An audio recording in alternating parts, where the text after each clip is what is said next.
Nossa primeira audioaula da Escola Aberta será sobre os anjos.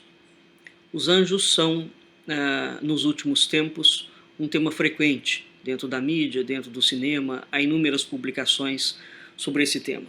Entretanto, com raríssimas exceções, quase todos abordam a temática dos anjos de uma forma bastante superficial e geralmente não condizente com a realidade que esses seres inefáveis têm em si mesmos.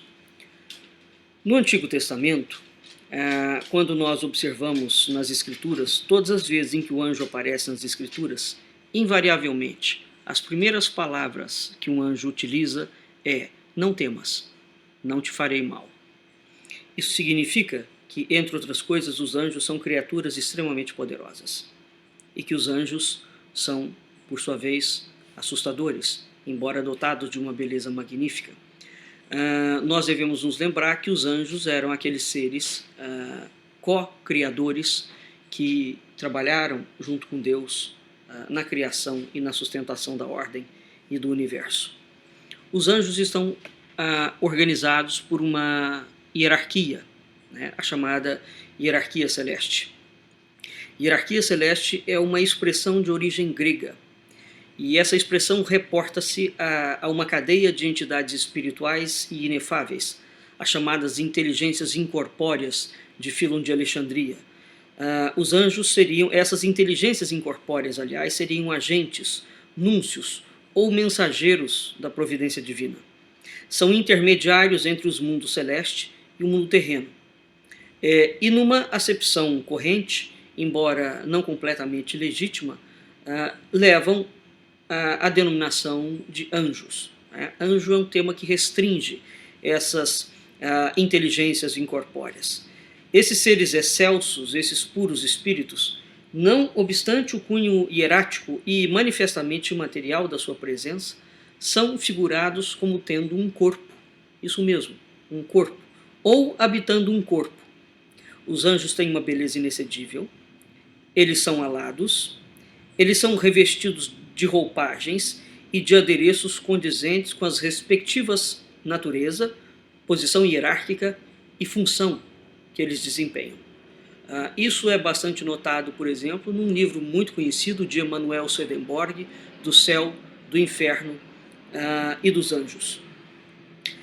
A temática dos anjos acha-se quase que totalmente ausente do Novo Testamento. Excetuando-se algumas referências que vão ocorrer em algumas fontes apócrifas ou deuterocanônicas, a hierarquia celeste cristã originalmente funda-se nos textos do Antigo Testamento. Por exemplo, os primeiros anjos citados na Bíblia são os querubins.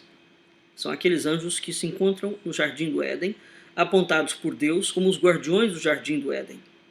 Depois dos querubins, nós temos o chamado anjo do Senhor, o qual intervém para interromper o sacrifício de Isaac, quando ele vai imolar o seu filho. E depois nós temos um outro anjo no episódio da sarça ardente, quando aparece a Moisés. É preciso, sobretudo, não confundir os anjos com os filhos de Deus que abandonam o céu para copular com as mulheres mais belas que encontraram na terra, segundo nós vemos a descrição de Gênesis 6, 1, 4. De fato, há 3 outros anjos que são citados na Bíblia pelo nome, a saber, Raab, também referido pelo Talmud, que denomina o anjo do mar. Abaddon Apolion, mencionado no Apocalipse, capítulo 9, versículo 11, como o anjo do abismo. Esse anjo é detentor de cauda, semelhante à dos escorpiões, e associado à queda de uma estrela do céu.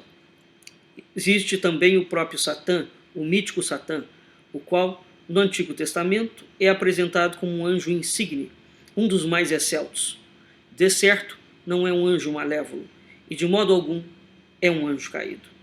Foram a teologia cristã e os escritos judaicos pós-bíblicos os responsáveis pela transformação de Ra-Satã, veterotestamentário, num espírito do mal. Nós vemos também essa hierarquia celeste aparecendo nas fontes persas, nas fontes babilônicas, nomeadamente em Daniel, que se refere ao anjo Miguel e ao anjo Gabriel como duas entidades celestes da Trindade, expressamente nomeada em toda a Sagrada Escritura canônica. E nós vemos também no livro de Tobias, que cita Rafael pelo próprio nome, de Rafael. Portanto, em termos de nome, há poucos anjos, né, nomes de anjos. Somente a partir dos escritos paulinos, a angelologia cristã ganha forma e, de certa forma, expressão. Entretanto, apesar de ter ganhado uma certa fama, ela não destaca significativamente da angelologia judaica. Ela reassume a hierarquização dos seres celestes, cuja réplica negativa do mundo infernal admite organizando os anjos caídos em classes idênticas. A ambiguidade e as vicissitudes conjunturais das posições dogmáticas que o cristianismo viria a assumir relativamente ao estatuto ontológico e escatológico da hierarquia celeste foi prognosticada por São Paulo na Epístola aos Colossenses, capítulo 2, versículo 18. Abre aspas. Ninguém vos domine a seu bel prazer, como pretexto de humildade e culto dos anjos, metendo-se em coisas que não viu. Em 1325, o Concílio de Nicéia assumia a crença nos anjos. Essa é uma posição, entretanto, condenada como idolatria pelo Sínodo de Laodiceia, em 343. Foi somente a partir do século V que Santo Agostinho e o pseudo-Dionísio, pela primeira vez, firmaram uma doutrina teologicamente consistente a respeito da questão dos anjos. Na opinião desses padres da Igreja, os anjos eram mais numerosos do que as estrelas do firmamento, os grãos de areia do oceano e as folhas das árvores. Segundo eles, os anjos haviam sido criados nos primeiros dias da criação, ou mesmo antes dela, isto é, de uma só vez. Posteriormente, por volta do ano 870, quase uma centúria após o sétimo sínodo ecumênico, que foi em 787, tê-lo feito para a Igreja do Oriente.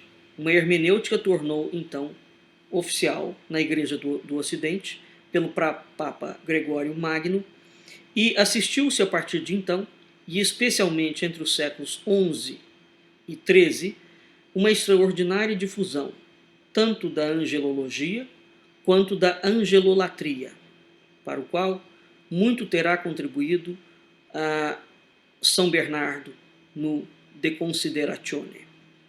A fixação definitiva dos contornos, até então nem sempre consensuais, do cânone doutrinal no âmbito do cristianismo romano, vai ocorrer na chamada Suma Teológica de São Tomás de Aquino, cuja obra, o Tratado dos Anjos, o doutor Angélico sistematiza em 13 pontos os aspectos mais relevantes da problemática.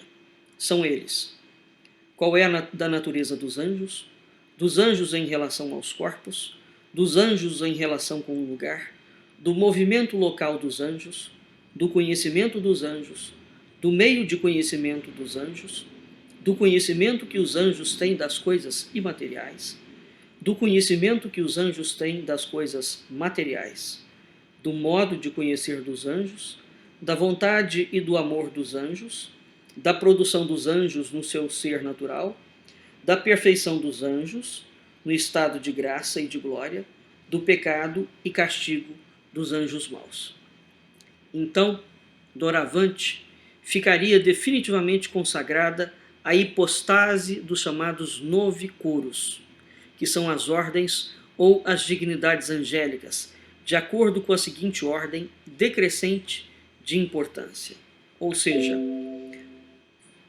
os anjos se colocam hierarquicamente da seguinte forma: serafins, querubins, tronos, dominações, virtudes, potestades, principados, arcanjos e anjos. Segundo o exegeta português, num livro chamado Divina Monarquia, os serafins são semelhantes aos amigos dos reis, os querubins aos sábios e prudentes, os tronos aos magistrados, correspondendo às dominações aos barões, as virtudes aos governadores das províncias, as potestades aos perfeitos da guerra e capitães. Os principados são os arcanjos, e os anjos estão para os soldados e mensageiros, assim das coisas particulares como que toca ao governo comum. A hierarquia celeste foi descrita segundo diversas fontes e autoridades, como, por exemplo, na Constituição dos Apóstolos, em Santo Ambrósio, em São Jerônimo, em Isidoro de Sevilha, em Gregório Magno, em Maimônides, no Zoar e Dante. Todos esses autores criou categorias de hierarquia celeste. Então, a hierarquia celeste, segundo diversas fontes e autoridades, tem mais ou menos anjos que se distribuem em categorias.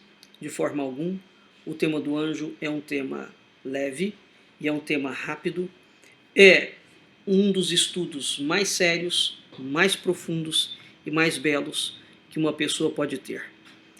São Tomás de Aquino falava que a vontade deles é naturalmente carinhosa e que os anjos não são intelectuais abstratos, são seres compreensivos e carinhosos. O amor invade a compreensão deles e seu conhecimento é um conhecimento de coração. É sabedoria, não apenas conhecimento. Embora todo anjo seja assustador e poderoso, essas entidades inefáveis são seres essencialmente compreensivos. Enfim, nós ficamos por aqui e esperamos que você tenha apreciado. Até mais.